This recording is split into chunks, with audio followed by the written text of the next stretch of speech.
ओम शांति। आज 29 मई 2025 की बाबा की साकार मुरली है।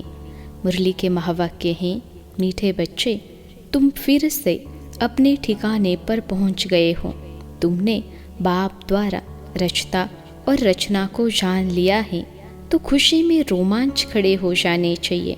प्रश्न है, इस समय बाप तुम बच्चों का श्रृंगार क्यों कर रहे हैं?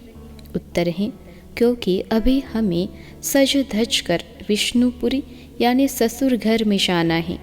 हम इस ज्ञान से सचकर विश्व के महाराजा महारानी बनते हैं। अभी संगम युग पर हैं। बाबा टीचर बनकर पढ़ा रहे हैं, पियर घर से ससुर घर ले जाने के लिए। गीत है, आखिर वह दिन आया आज। ओम शांति। मीठे मीठे स्वीट चिल्ड्रन, मीठे मीठे सिखलते बच्चों ने गीत सुना। तुम बच्चे ही जानते हो कि आधा कल्प जिस माशूक को याद किया है, आखिरीन वह मिले हैं। दुनिया यह नहीं जानती कि हम कोई आधा कल्प भक्ति करते हैं, माशूक बाप को पुकारते हैं। हम आशिक हैं, वह माशूक हैं, यह भी कोई नहीं जानते। बाप कहते हैं, रावण ने तुमको बिल्कुल ही तुच्छ बुद्धि बना दिया है। खास भारतवासियों को तुम देवी देवता थे यह भी भूल गए हो तो तुच्छ बुद्धि हुए। अपने धर्म को भूल जाना यह है तुच्छ बुद्धि का काम। अभी यह सिर्फ तुम ही जानते हो। हम भारतवासी स्वर्गवासी थे। यह भारत स्वर्ग था। थोड़ा ही समय हुआ है। 1250 वर्ष तो सतयुग था और 1250 वर्ष रामराज्य चला। उस समय अथाह सुख था। सुख को याद कर रोमांच खड़े हो जाने चाहिए। सतयुग त्रेता यह पास हो गए। सतयुग की आयु कितनी थी यह भी कोई नहीं जानते। लाखों वर्ष कैसे हो सकती हैं? अभी बाप आकर समझाते हैं, तुमको माया ने कितना तुच्छ बुद्धि बना दिया है। दुनिया में कोई अपने को तुच्छ बुद्धि समझते नहीं है। तुम जानते हो हम कल तुच्छ बुद्धि थे। अभी बाबा ने इतनी बुद्धि दी है जो रचता और रचना के आदि मध्य अंत को हम जान गए हैं। कल नहीं जानते थे, आज जाना है। जितना जितना जानते जाते हैं उतना खुशी में रोमांच खड़े होते जाएंगे। हम फिर से अपने ठिकाने पर पहुंचते हैं। बरोबर बाप ने हमको स्वर्ग की राजाई दी थी, फिर हमने गवा दी। अभी पतित बन पड़े हैं। सतयुग को पतित नहीं कहेंगे, वह है ही पावन दुनिया। मनुष्य कहते हैं, हे पतित पावन आओ। रावण राज्य में पावन ऊंच कोई हो ही नहीं सकता। ऊंचते ऊंच बाप के बच्चे बने तो ऊंच भी बने। तुम बच्चों ने बाप को जाना है, सो भी नंबरवार पुरुषार्थ अनुसार। अपनी दिल से सवेरे उठकर पूछो, अमृत वेले का समय अच्छा है। सवेरे अमृत वेले बैठकर यह ख्याल करो, बाबा हमारा बाप भी है, टीचर भी है। ओ गॉड फादर, हे परमपिता परमात्मा तो कहते ही हैं। अभी तुम बच्चे जानते हो जिसको याद करते हैं, हे भगवान, अभी वह हमको मिला है। हम फिर से बेहद का वर्षा ले रहे हैं। वह है लौकिक बाप, यह है बेहद का बाप। तुम्हारा लौकिक बाप भी उस बेहद के बाप को याद करते हैं, तो बापों का बाप पतियों का पति वह हो गया। यह भी भारतवासी ही कहते हैं, क्योंकि अभी मैं बापों का बाप पतियों का पति बनता हूँ। अभी मैं तुम्हारा बाप भी हूँ। तुम बच्चे बने हो, बाबा बाबा कहते रहते हो। अभी फिर तुमको विष्णुपुरी ससुर घर ले जाता हूँ। यह है तुम्हारे बाप का घर, फिर ससुर घर जाएंगे। बच्चे जानते हैं हमको बहुत अच्छा श्रृंगारा जाता है। अभी तुम पियर घर में हो ना, तुमको पढ़ाया भी जाता है। तुम इस ज्ञान से सच कर विश्व के महाराजा महारानी बनते हो। तुम यहाँ आए ही हो विश्व का मालिक बनने। तुम भारतवासी ही विश्व के मालिक थे जबकि सतयुग था। अभी तुम ऐसे नहीं कहेंगे कि हम विश्व के मालिक हैं। अभी तुम जानते हो भारत के मालिक कलयुगी हैं, हम तो संगम युगी हैं। फिर हम सतयुग में सारे विश्व के मालिक बनेंगे। यह बातें तुम बच्चों की बुद्धि में आनी चाहिए। जानते हो विश्व की बादशाही देने वाला आया है। अभी संगम युग पर वह आए हैं। ज्ञानदाता एक ही बाप हैं। बाप के सिवाय किसी भी मनुष्य को ज्ञानदाता नहीं कहेंगे, क्योंकि बाप के पास ऐसा ज्ञान है जिससे सारे विश्व की सद्गति होती है, तत्वों सहित सबकी सद्गति हो जाती है।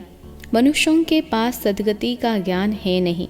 इस समय सारी दुनिया तत्वों सहित तमो प्रधान है। इसमें रहने वाले भी तमो प्रधान हैं। नई दुनिया है ही सतयुग, उसमें रहने वाले भी देवता थे। फिर रावण ने जीत लिया। अब फिर बाप आया हुआ है। तुम बच्चे कहते हो हम जाते हैं बाप दादा के पास। बाप हमको दादा द्वारा स्वर्ग की बादशाही का वर्षा देते हैं। बाप तो स्वर्ग की बादशाही देंगे, और क्या देंगे।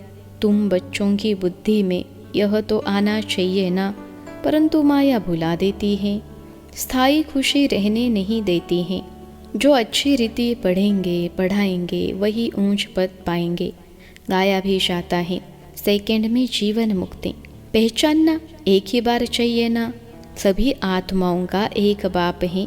वह सभी आत्माओं का बाप आया हुआ है, परंतु सब तो मिल भी नहीं सकेंगे, इम्पॉसिबल है। बाप तो पढ़ाने आते हैं।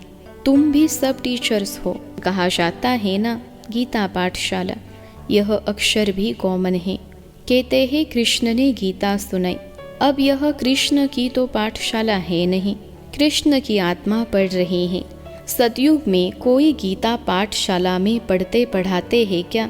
कृष्ण तो हुआ ही है सतयुग में, फिर 84 जन्म लेते हैं।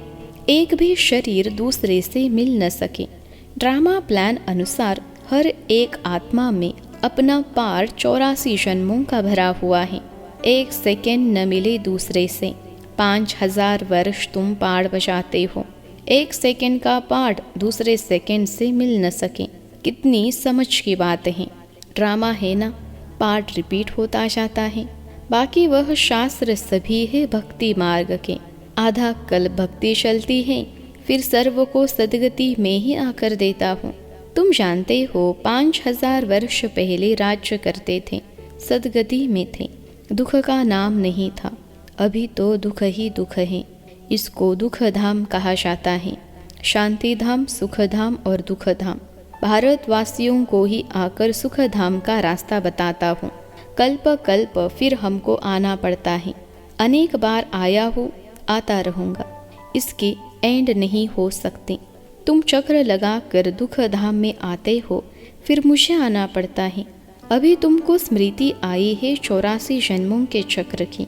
अब बाप को रचता कहा जाता है। ऐसे नहीं कि ड्रामा का कोई रचता है।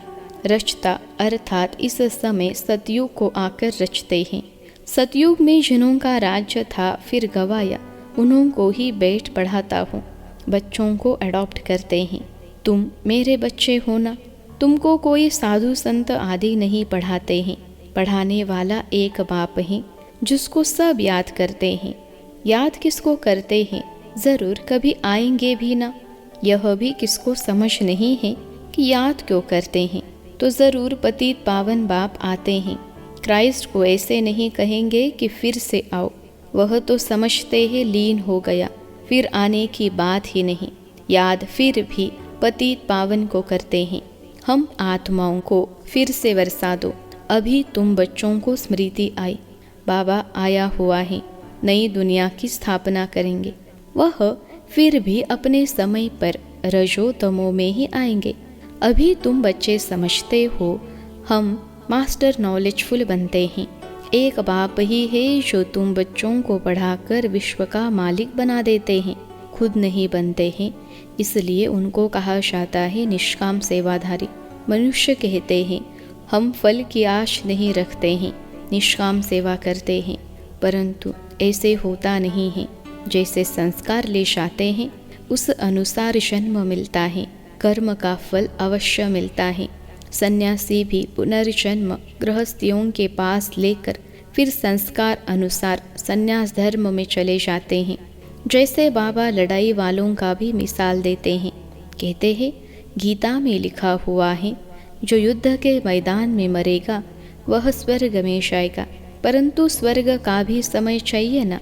स्वर्ग तो लाखों वर्ष कह देते हैं, अब तुम जानते हो बाप क्या समझाते हैं, गीता में क्या लिख दिया है। कहते भगवानुवाच मैं सर्वव्यापी हूँ। बाप कहते हैं मैं अपने को ऐसी गाली कैसे दूंगा कि मैं सर्वव्यापी हूँ, कुत्ते बिल्ली सब में हूँ। मुझे तो ज्ञान सागर कहते हो, मैं अपने को फिर यह कैसे कहूँगा, कितना झूठ है। ज्ञान तो कोई में है नहीं। सन्यासियों आदि का मान कितना है, क्योंकि पवित्र हैं। सतयुग में गुरु तो कोई होता नहीं। यहाँ तो स्त्री को कहते तुम्हारा पति गुरु ईश्वर है, दूसरा कोई गुरु नहीं करना। वह तो तब समझाया जाता था जब भक्ति भी सतो प्रधान थी। सतयुग में तो गुरु था नहीं। भक्ति की शुरुआत में भी गुरु होते नहीं। पति ही सब कुछ है, गुरु नहीं करते। इन सब बातों को अब तुम समझते हो। कई मनुष्य तो ब्रह्मा कुमार कुमारियों का नाम सुनकर ही डर जाते हैं, क्योंकि समझते हैं यह भाई बहन बनाते हैं। अरे प्रजापिता ब्रह्मा का बच्चा बनना तो अच्छा है ना, बी के ही स्वर्ग का वर्षा लेते हैं। अभी तुम ले रहे हो, तुम बी के बने हो। दोनों कहते हैं हम भाई बहन हैं। शरीर का भान, विकार की बांस निकल जाती हैं। हम एक बाप के बच्चे भाई बहन विकार में कैसे जा सकते हैं? यह तो महान पाप है। यह पवित्र रहने की युक्ति ड्रामा में है। सन्यासियों का है निवृत्ति मार्ग। तुम हो पवित्र, तुम हो प्रवृत्ति मार्ग वाले। अब तुम्हें इस छीछी दुनिया की रस्म रिवाज को छोड़कर इस दुनिया को ही भूल जाना है। तुम स्वर्ग के मालिक थे, फिर रावण ने कितना छीछी बनाया है, यह भी बाबा ने समझाया है। कोई कहे हम कैसे माने कि हमने 84 जन्म लिए हैं, 84 जन्म लिए हैं। यह तो हम अच्छा कहते हैं ना, 84 जन्म नहीं लिया तो ठहरेगा ही नहीं। समझा जाता है यह देवी देवता धर्म का नहीं है, स्वर्ग में आ नहीं सकेगा। प्रजा में भी कम पद लेंगे, प्रजा में भी अच्छा पद कम पद है ना।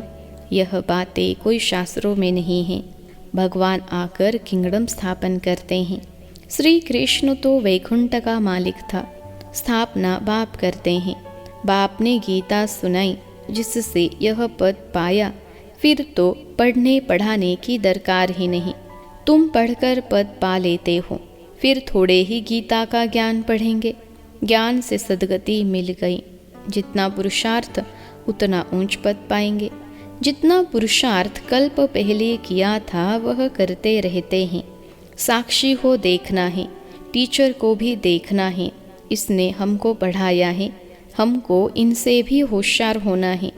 मार्जिन बहुत है, कोशिश करनी है ऊंचते ऊंच बनने की। मूल बात है तमो प्रधान से सतो प्रधान बनना है। यह समझने की बात है ना। गृहस्थ व्यवहार में भी रहना है, बाप को याद करना है तो पावन बन जाएंगे। यहाँ सब पतित हैं, इसमें दुख ही दुख है।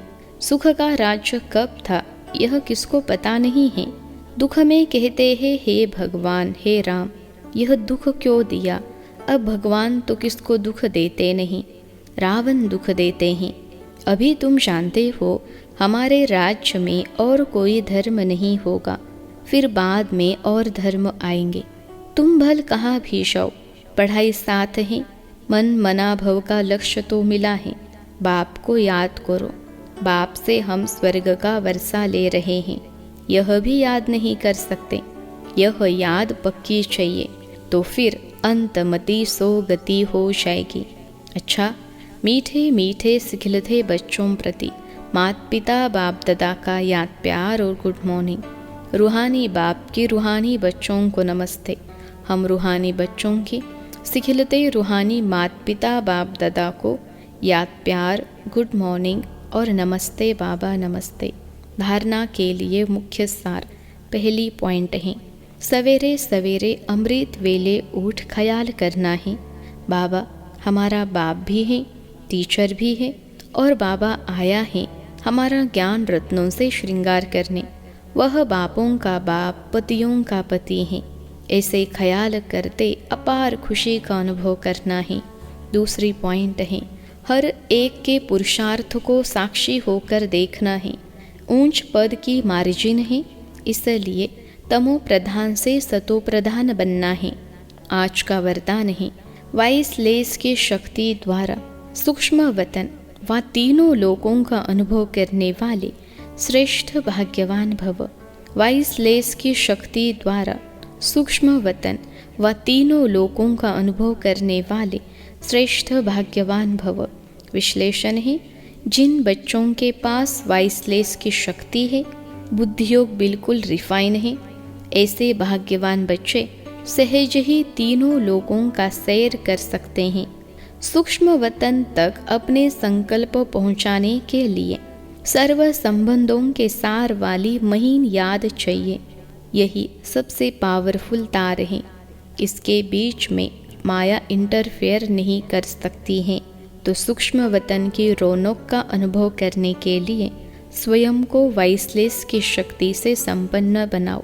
आज का स्लोगन है, किसी व्यक्ति, वस्तु व वैभव के प्रति आकर्षित होना है, कंपेनियन बाप को संकल्प से तलाक देना है। किसी व्यक्ति, वस्तु व वैभव के प्रति आकर्षित होना है, कंपेनियन बाप को संकल्प से तलाक देना है।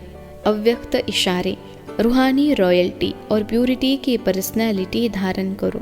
पवित्रता संगम युगी ब्राह्मणों के महान जीवन की महानता है। पवित्रता ब्राह्मण जीवन का श्रेष्ठ श्रृंगार है। जैसे स्थूल शरीर में विशेष श्वास चलना आवश्यक है, श्वास नहीं तो जीवन नहीं, ऐसे ब्राह्मण जीवन का श्वास है पवित्रता। 21 जन्मों के प्रारब्ध का आधार अर्थात फाउंडेशन पवित्रता है। अच्छा, ओम शांति।